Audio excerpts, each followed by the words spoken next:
Hi, I'm here in the Dayco Tech Center getting ready to change belts on this UTV and snowmobiles. If you're a Powersports enthusiast like me, then you know how important it is to maintain these machines. You should inspect your belt every 1,000 miles and replace it if you see cracks or glazing.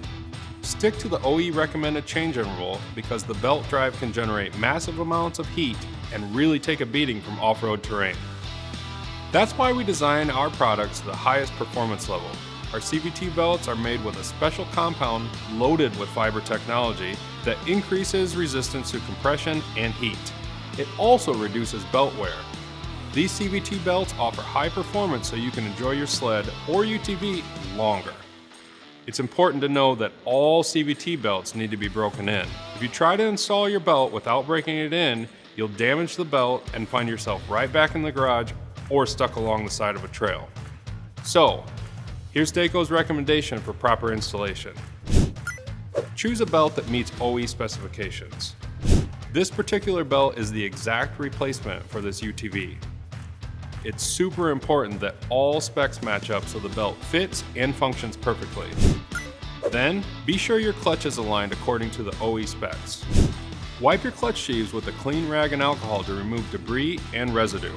There shouldn't be any dirt or rubber deposits left on the sheaves. Also, it's important to remember this. Always avoid using brake cleaner as a cleaning agent. It will negatively impact performance, and never use any cleaner directly on the clutch.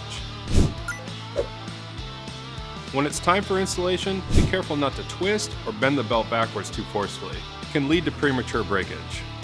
Once you install the belt, it's important to break it in using 2 heat cycles. First, slowly bring the machine up to normal operating temperature without exceeding 3/4 throttle for about 20 minutes. If at all possible, stay on flat terrain. Let the machine and belt cool down completely. This takes about a half an hour. Then, run your machine through the same process a second time.